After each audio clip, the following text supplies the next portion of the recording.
Hey everyone, welcome back to More Political Chatter. Before this election night gets started, I just want to remind you that this is a best case scenario for the Republicans in the Senate elections. If you did not read the title and just clicked on the thumbnail, this is a best case scenario for the Republicans. I do not think that this will happen. I do believe that the Senate will be split 50-50 by the end or on election day, but just keep that in mind. And let's get started with the election night. This is the current map of the U.S. Senate. The Democratic Party has control currently because it is split 50-50. Of course, the Democrats only need 50 seats to have the majority because Kamala Harris, the vice president, the president of the Senate, is the tie-breaking vote. If a state is blue, that indicates that they have 2 Democratic senators. If a state is red, it indicates that they have 2 Republican senators. Of course, each state has 2 senators. And if a state is purple, it means that they have 1 Republican and 1 Democrat as their senators. And the light blue in the Northeast and Vermont and Maine means that the state has 1 independent senator who caucuses with the Democrats. It is 7 p.m. and we have poll closings in Vermont, Virginia, South Carolina, Georgia, Kentucky, and Indiana. In the state of Vermont, Peter Welch will be elected to the Senate. He is a non-incumbent. This comes after Pat Leahy, who is a longtime senator from Vermont, decided to retire in 2022. Peter Welch will take his spot. And in Kentucky's Senate election, Rand Paul will win another term. He is the incumbent. And in Indiana's Senate election, Todd Young will win another term in the Senate. In South Carolina, Tim Scott will win another term, incumbent. And in Georgia's Senate election, a very closely watched Senate election, it is too early to call. 19% of the vote is in. Raphael Warnock is the incumbent. He got in 2021, and he will be running for a full term now. He is currently leading by 0.4% against Herschel Walker, who has been endorsed by Donald Trump. It is currently 50.9% for Warnock and 58.5% for Walker. Sorry, those numbers are off, actually. And let's look at our first map of the night. The Democrats currently lead with 37 Senate seats. Of course, if a state is white, then that means that they don't have a Senate election. So that is the reasoning why both parties have so many seats in the beginning of the night. It's because not every senator is up for re-election, And so anyway, the Democrats have 37 Senate seats. The Republicans have 32. The Republicans need 19 more seats to have the majority, and the Democrats only need 13. So the Democrats are at an advantage coming into tonight. It is 7:30 p.m. and we have poll closings in Ohio, West Virginia, and North Carolina. In Ohio's Senate election, it is too early to call. 23% in, no incumbent here. J.D. Vance currently leads by 10.3% over Tim Ryan. And in North Carolina's Senate election, again, no incumbent, 26% in. Ted Budd currently leads over Sherry Beasley by only 1.6%. And let's look at our updated map. No new changes, still 37-32. And it is now 8 p.m. and we have poll closings in Maine, New Hampshire, Massachusetts, Connecticut, Rhode Island, New Jersey, D.C., Maryland, Delaware, Illinois, Tennessee, Alabama, Mississippi, Florida, Missouri, Oklahoma, and Pennsylvania. In New Hampshire's Senate election, it is too early to call. 33% of the vote is in. Maggie Hassan is the incumbent, and she's currently losing to Don Bolduc by 1.4%. And in Connecticut's Senate election, Richard Blumenthal will win another term in the Senate. He is the incumbent.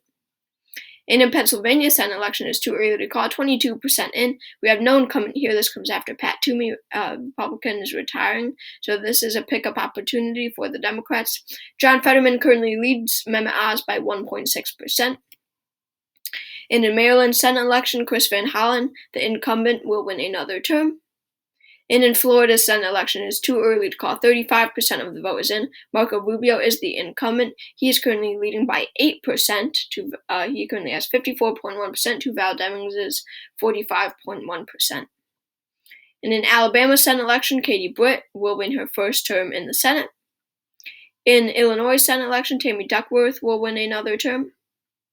And in Missouri, Eric Schmidt will win his first term as Missouri Senator. In Oklahoma, James Langford will win another term. In an Oklahoma Senate special election, this comes after a senator has retired. Mark Wayne Mullen will become the next senator from Oklahoma. And let's look at our updated map. The Democrats have kept on to their lead, however, has shrunk to only a 4-seat lead. They need 10 more seats to have the majority. The Republicans need 15. Of course, the Republicans need 51 seats to have the majority, and the Democrats only need 50 because they have Kamala Harris as the tie-breaking vote. It is now 8:30 p.m., and we have a poll closing in Arkansas. In Arkansas, John Boozman will win another term as the state senator. And it is now 9 p.m., and we have poll closings in New York, Michigan, Wisconsin, Minnesota, North and South Dakota, Nebraska, Kansas, Colorado, Wyoming, New Mexico, Arizona, Texas, and Louisiana. Many swing states in this poll closing. In New York Senate election, Chuck Schumer will win another term. But in Wisconsin Senate election, it's too early to call. 19% of the vote is in. Ron Johnson currently leads by 6.1% over Lieutenant Governor Mandela Barnes. In North Dakota, John Hoeven will win another term. And in South Dakota, John Thune will win another term. In Kansas, Jerry Moran will be reelected. And in Colorado Senate election, it is too early to call. 14% of the vote is in, and Michael Bennet, the incumbent, who's running for his third term, currently leads by 2% over businessman Joe O'Dea. And in Arizona Senate election, it is too early to call. 32% of the vote is in. Mark Kelly, the incumbent, currently leads Blake Masters by 3.7%. And in Louisiana, John Kennedy, the incumbent, will win another term. And let's look at our updated map. The Republicans have tied it. Democrats are at 41, Republicans are at 41. The Republicans need 10 more seats, the Democrats only need 9. It is now 10 p.m. and we have poll closings in Montana, Iowa, Utah, and Nevada. In Iowa, Chuck Grassley will win yet another term in the Senate. He's been reelected, I believe, since 1980. In Utah, Mike Lee will win another term. He has been faced by independent Evan McMullin. However, McMullin will come up short. And in Nevada Senate election, it's too early to call. Only 11% of the votes in. Catherine Cortez Masto, the Democrat, is the incumbent. Adam Laxalt is running against her. He is currently leading by 1.6%. And in Florida, this is a key race alert. We can project that Marco Rubio will win re-election. This is the first key race alert of the night. If you remember, this was a too close to call state. 72% of the vote is in. We can project that Marco Rubio will win by about 11.5%. The final vote tally, not final vote tally, but the final vote tally will be around 55.5% for Rubio to 44.5% for Demings. And in North Carolina Senate election, another key race alert here, Ted Budd will win his first term in the Senate. He will defeat Sherry Beasley. He will win here by 6%. He will win 52.8% to Beasley's 46.8%. 81% of the vote is in here. And in Ohio, we can project that J.D. Vance will win another term. Tim Ryan will come up short. This will be his first term in the United States Senate. He will be a newcomer to the Senate. 64% of the votes, and we can project that J.D. Vance will win by around 9.8%. It will be 54.5% for Vance to 44.7% for Ryan. And let's look at our updated map. The Republicans have taken a huge lead of 46 seats to the Democrats' 41. The Republicans need 5 more seats for the majority, and the Democrats need 9. It is now 11 p.m., and we have poll closings in Idaho, Oregon, Washington, California, and Hawaii. In Idaho Senate election, Mike Crapo, the incumbent, will win another term. And in Washington Senate election, it's too early to call. 18% of the vote is in. Patty Murray is the incumbent, and she has been faced off by Tiffany Smiley. Murray leads by 4.8% over Smiley. In an Oregon Senate election, Ron Wyden is the incumbent, and he will win another term. And in California's election, Alex Padilla will win another term.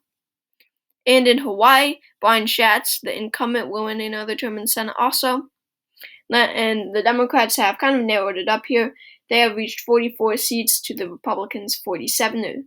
They are 6 seats away from the majority. The Republicans are 4 seats away. It is now 1 a.m. and we have poll closings in Alaska, our last poll closing of the night. In Alaska, Lisa Murkowski will win another term in the Senate. No surprise here, she's the incumbent. In Wisconsin, this is a key race alert, guys. Ron Johnson will win another term in the United States Senate. He will defeat Mandela Barnes by about 5.3%. This is 88% of the vote in. Ron Johnson will win by 5.3%.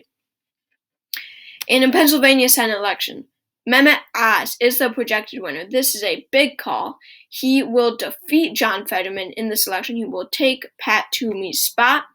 95% of the vote is in. We can project that Oz will win by about 52%. He will win 50.7% to Fetterman's 48.7%. This is a very close race here in Pennsylvania, and we can project that Oz will become the next senator from Pennsylvania. Let's look at our updated map. The Republicans have reached 50 seats. They're only 1 seat away from the majority. They need that 51. The Democrats need 6. The Democrats will need to win every too close to call state. Patty Murray needs to win in Washington. Catherine Cortez Masto needs to win in Nevada. Michael Bennet needs to win in Colorado. Mark Kelly needs to win in Arizona. Raphael Warnock needs to win in Georgia. And Maggie Hassan needs to win in New Hampshire for them to have the majority. This is extremely unlikely, based off of our recent projections, like Ron Johnson winning in Wisconsin and J.D. Vance winning in Ohio. It's very unlikely that Democrats win in all of those 6 races. The Republicans just need 1.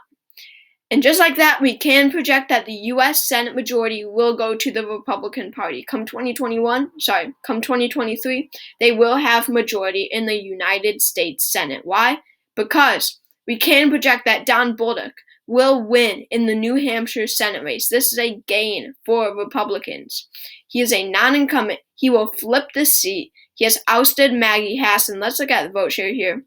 With 96%, and we can project that he will win by about 0.8%. He will win 50.2% to Hassan's 49.8%. This is an incredibly close race. And at this time, we can project that Don Bolduc will flip the seat. And we have another flip for Republicans. Blake Masters in the state of Arizona will win his first Senate term. He will defeat Mark Kelly. He is a non-incumbent. 97% of all votes are in. He will win by about 1.0%. He will win 50.3% to Kelly's 49.3%. This is a very close race, and Blake Masters will narrowly pull out a win. We have a key racer coming out of the state of Washington. Patty Murray will win another term in the Senate. She is the incumbent. She will defeat Tiffany Smiley with 78% of all votes in. She will defeat Tiffany Smiley by about 4.3%. She will win 51.9% to Smiley's 47.6%. And we have another flip, another key race alert. Adam Laxalt will win his first term in the Senate. He will oust Catherine Cortez Masto as senator from the state of Nevada. He is a non-incumbent. He will become the next senator from Nevada. 98% of all votes are in. We can project that Laxalt will win by about 1.2%. This is expected to narrow up slightly with the last 2% in. He will win 50.7% to Catherine Cortez Masto's 49.5%. And let's look at our updated map. We just have 2 states that are yet to be called. The Democrats have 45 seats and the Republicans have 53. Republicans have majority of the United States Senate for the rest of Joe Biden's first term. And we have another key race alert. In the state of Georgia, we can project that Herschel Walker will win his first term in the Senate. This is yet another gain, another flip for the Republican Party. He is a non-incumbent, of course. He will defeat Raphael Warnock by 1.8%, winning 51.3% to Warnock's 49.5%. In our last call of the evening, in the state of Colorado, we can project that Joe O'Dea will win. Yet another gain for Republicans. He has been called the next Cory Gardner. Non-incumbent here, of course. He will defeat Michael Bennet. This is an incredibly close race, the closest of the entire midterms here, the entire midterm Senate and governor's elections, actually. He will win here by only 0.2%. Let's look at our final map. The Republicans have 55 seats to the Democrats' 45. This is the map in front of you. The Republicans, the key races that they were able to win: Nevada, Arizona, Wisconsin, Pennsylvania, New Hampshire, and Georgia. Democrats were only able to win. The only key race that they were able to win was Washington, if you could even consider that a key race. So, thank you for watching this video. One major mistake. Georgia should have been called a lot earlier. Sorry, for Herschel Walker. Should have been even called before New Hampshire, right? Because their polls closed very early. But anyway, it doesn't matter. So thank you for watching this video. I hope you enjoyed. Again, this was a best case scenario for the Republicans. But click that subscribe button. It would mean a lot to me. And comment video ideas down below. And I'll see you on